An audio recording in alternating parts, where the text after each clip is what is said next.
I want you to think for a moment about a powerful unseen current that flows through every aspect of modern life. It's a force that, when harnessed, can carry you to a life of abundance and freedom. But when ignored, it can pull you down into a relentless whirlpool of stress and struggle.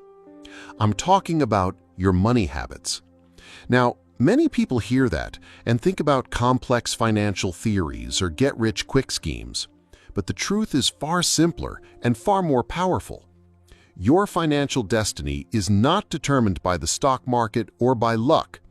It's determined by the simple, consistent habits you practice every single day. The people who struggle financially and the people who thrive financially both have habits. The difference is that one set of habits works against them and the other works for them. My goal today is to help you see the habits that might be holding you back and give you the wisdom to replace them with habits that will propel you forward.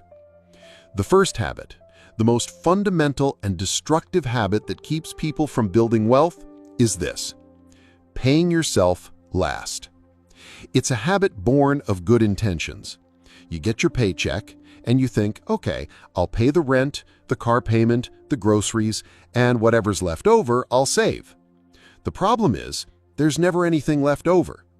Life has an uncanny way of expanding to fill whatever space you give it. Your expenses will rise to meet your income. When you pay everyone else first, the landlord, the bank, the credit card company, the grocery store, you are telling the universe that everyone else's financial future is more important than your own. You are putting yourself at the bottom of the list. And what gets to the bottom of the list? It's what gets cut when things get tight. It's what gets forgotten when a new desire arises. This isn't just a financial habit. It's a profound statement of priorities. And it is a statement that says, my financial freedom is not a priority. The most successful people in the world operate in reverse. They have a completely different and more powerful habit. They pay themselves first. The moment their paycheck hits their account, they immediately, automatically, move at least 10% of it into a separate savings or investment account. They treat their savings like a non-negotiable bill. It's a bill to themselves, for their future. They are literally paying their future self first, before anyone else gets a dime. They've decided that their financial freedom is a priority, and they have acted on that decision with discipline. This habit is the ultimate hedge against lifestyle creep. When you get a raise, you don't use the extra income to buy a new car. You simply increase the amount you are paying yourself first. The amount you are paying to your financial future grows as your income grows. And the rest of your income, whatever's left over, is what you use to live your life. This isn't about deprivation. It's about liberation. It's about building a financial fortress, one payment at a time, that will protect you from the whims of the world. It's about building a solid foundation before you start building the house. The person who pays themselves first isn't just building a savings account. They're building the mental muscle of discipline, and that discipline is worth more than any amount of money. The next destructive habit that keeps people trapped is getting comfortable with bad debt. It's a quiet destroyer. It's not the crushing mortgage on a home or a strategic loan for a business, which can be good debt. It's the small, insidious debt that seeps into your life through credit cards and personal loans. It's the debt you take on for things you can't afford. A new shirt, a meal out, a gift for a friend. The thinking is, oh, it's just a small amount, I'll pay it off later. But the reality is that the average credit card interest rate is a staggering 22%. You are literally paying a premium to buy things you don't need, and that premium is bleeding your wealth away, drop by agonizing drop. The wealthy have a very clear and powerful rule. If you can't afford it in cash, you can't afford it with debt. They understand that using debt for a depreciating consumer good is a losing proposition, a one-way ticket to financial struggle. The truth is, bad debt is a silent killer of dreams. It's what forces you to stay in a job you hate because you need the income to cover the monthly payments. It's what prevents you from taking a chance on a new business idea because every spare dollar is going to a bill. It is a form of emotional debt. You buy something to get a fleeting hit of dopamine, a momentary feeling of happiness, and you pay for that moment with months of stress and worry. The wealthy have mastered the art of delayed gratification. They're willing to say, "I can't afford that now," so that they can say, "I can afford anything I want" later.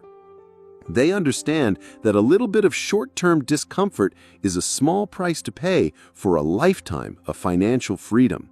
They save up the money for what they want. They buy it in cash, and in doing so, they maintain their control and their power. They are not at the mercy of their desires. They are the master of their choices. The third destructive habit, and one that leaves people feeling perpetually vulnerable, is not having a financial stockpile.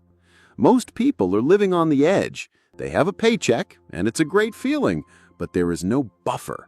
An unexpected car repair, a medical bill, a surprise expense, and their entire financial world comes crashing down. They have no cushion, no safety net. This isn't just a financial problem, it's a profound psychological one. When you don't have a stockpile, you are living in a constant state of low-grade anxiety. You are always worried about what might go wrong. This stress takes up an incredible amount of mental and emotional energy that could be used for creativity, for building a business, for connecting with your family. It is a mental weight that keeps you from soaring. The financially wise, they operate from a place of security. They build a financial stockpile of at least 3 to 6 months of living expenses. They build this financial cushion before they even think about investing in the stock market or buying a new car. They understand that this stockpile is not for getting rich, it is for staying free. It is for ensuring that a curveball from life doesn't send you into a spiral of bad debt. It is for giving you the peace of mind that allows you to think clearly, to make strategic decisions, and to focus on the things that truly matter. This stockpile is your shield. It is your ultimate form of insurance, and it gives you the freedom to take a calculated risk, to pursue a passion project, to say no to a job you hate. This is not about being wealthy. It's about being secure. It's about building a life where you are the captain, not the passenger, and you have the power to weather any storm. Next, a subtle but dangerous habit is not knowing your income and expenses properly. This is the classic case of lifestyle inflation. You get a raise, and what do? You unconsciously start spending more money. A slightly better car, a more expensive meal out, a new subscription service. The raise comes, your income goes up, and you feel like you're moving forward, but your spending goes up with it, and you end up in the exact same spot you were in before, with nothing left over at the end of the month. This is a game you can never win. You are constantly on a treadmill, running faster and faster, but never actually getting ahead. You're making more money, but you are not building more wealth. The wealthy understand that you must know your numbers. They have a budget, a financial roadmap. They know exactly how much money is coming in and exactly where every single dollar is going. They track their income, their expenses, their savings, and their debt repayments. They don't guess, they know. And because they know, they are in control. They can see where their money is going, and they can make intentional, strategic decisions. They can see a raise not as an excuse to spend more, but as an opportunity to accelerate their journey to financial freedom. They can see a frivolous expense and say, "I'm going to cut that and put the money in my investment account instead." They are not just managing their money, they are commanding it. They're operating with a level of clarity and intention that is impossible for those who are just guessing. This is the difference between being a victim of your financial life and being the master of it. The fifth destructive habit is something we all fall into from time to time: having expensive hobbies. Now, I am not saying you shouldn't have fun or that you shouldn't have hobbies, but you must be aware of the difference between a hobby that costs you money and a hobby that makes you money. Most people choose hobbies that are a perpetual drain on their resources: shopping, expensive trips, collecting things that don't appreciate in value. These hobbies are often influenced by sophisticated marketing and social media. You're constantly being told that if you buy this thing, you will be happy, you will be successful, you will be fulfilled. But the reality is that these multi-billion-dollar organizations are not interested in your financial well-being. They are interested in your wallet, and they are very, very good at convincing you that spending is the path to happiness. The financially wise have a different approach. They either choose hobbies that don't cost a lot of money, like reading, hiking, or spending time with family, or they find a way to turn their hobbies into a source of income. They might love to build things, and they turn that love into a side business. They might love to write, and they start a blog that eventually generates income. They are not just consuming, they are creating. They are not just spending money, they are building a new income stream. They understand that your time and your money are precious and they must be invested, not just spent. They are mindful of the constant bombardment of advertising, and they have the discipline to say, "No, I will not let a company's marketing plan dictate my financial future." This is the power of being intentional, and it is a habit that will serve you for a lifetime. The sixth habit that keeps people from truly building wealth is focusing purely on saving. Now I know what you're thinking, but you just said saving is important. And it is. Saving is the foundation. You must have a savings account. But saving alone will not make you wealthy. There is a cap on how much you can save. No matter how disciplined you are, you can only save a portion of your income. The path to true wealth is not just about saving, it's about increasing your income. It's about building a team of assets that are working for you even while you sleep. The financially struggling are constantly focused on saving every last dime. The financially wise are constantly focused on increasing their income. They're not just looking for a better job. They are asking for a raise. They're starting a side hustle. They're learning a new skill. They're finding new ways to generate income. This is the most important lesson in all wealth building. You can only cut so much from your expenses, but there is no cap on how much you can earn. The person who is focused on saving every last penny is on defense. The person who is focused on increasing their income is on offense. And in the game of wealth, you must be on offense if you want to win. This is why you must invest in yourself, in your skills, in your education. The greatest investment you will ever make is in your ability to generate more income. Because when you increase your income, you're not just getting a raise, you are getting a profound power to accelerate your savings, to pay down your debt faster, and to acquire more income-producing assets. This is the ultimate form of financial liberation. The seventh habit, and one that bleeds people's wealth away without them even realizing it, is paying too much in taxes. Most people see taxes as an inevitability. They don't pay attention to them. They don't plan for them. They just let the government take its share and they move on with their lives. But taxes are not an inevitability. They are, for most people, the single biggest expense they will ever have in their lives. The financially wise understand this, and they have a completely different habit. They minimize their tax bill legally. They understand that the tax code is not just a list of rules, it is a system of incentives designed to encourage certain behaviors, and they have taken the time to learn the rules of that system. They invest in tax-advantaged accounts like an IRA, a Roth IRA, or a 401k. These accounts allow their investments to grow, often tax-free, and they protect their profits from the relentless hand of the government. They understand that every dollar they save on taxes is a dollar they can use to invest in their future. They don't just see a tax bill, they see a missed opportunity. They are not just paying their taxes, they are managing them. They are working with a professional to make sure they are taking advantage of every single legal loophole and deduction.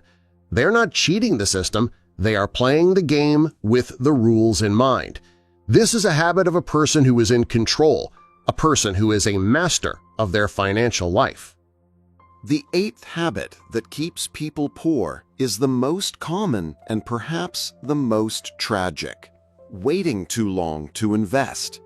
They have a savings account, they have a stockpile, but they are afraid of the stock market. They are afraid of losing their money.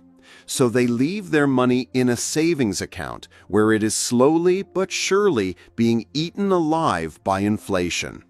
Inflation is a quiet, invisible thief that steals the purchasing power of your money every single year.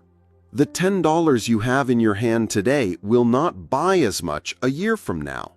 And if you have that money sitting in a savings account earning a fraction of a percent, it is a guaranteed loss. The financially wise understand that once they have a stockpile, they must begin investing. They understand that investing is not about gambling. It is about putting your money to work for you. It is about letting the immense power of compound interest, the eighth wonder of the world, work for you. They understand that time is their greatest asset, and the sooner they start, the less they have to work later to achieve their financial goals. The person who starts investing at 25 will have to invest a fraction of the money of the person who starts at 40 to achieve the same level of wealth. Why? Because their money has had more time to work for them. They are not just saving, they are growing. They are not just working for their money, they are making their money work for them. This is the ultimate shift in mindset, and it is a habit that will change your life forever. The ninth and final habit we will discuss today is perhaps the most insidious because it's so ingrained in our culture: living a life of constant consumerism.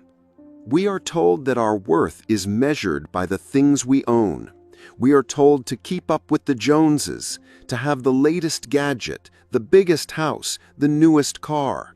We are sold a story of status, of prestige, of happiness through consumption. And in doing so, we spend our lives on a treadmill, running faster and faster just to acquire more stuff. A treadmill that has no destination and no end. We are consumers, not creators. We are spending our life to buy things that give us a fleeting feeling of happiness, a feeling that is instantly replaced by a desire for something new. The financially wise have a different habit. They build and create. They don't just consume. They are not interested in the things that depreciate. They are interested in the things that appreciate. They are not interested in a new car that loses value. They are interested in a business that creates value. They are not interested in a new outfit. They are interested in a new skill. They understand that the true path to a fulfilling life is not in acquiring more, but in creating more. They create businesses. They create art.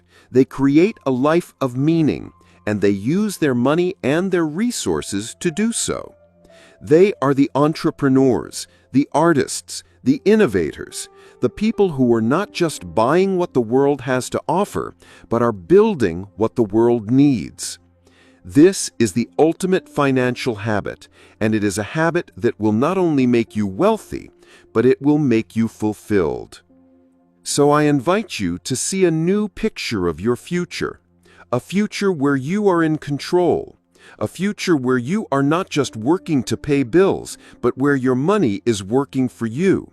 A future where you have built a legacy, not just a lifestyle.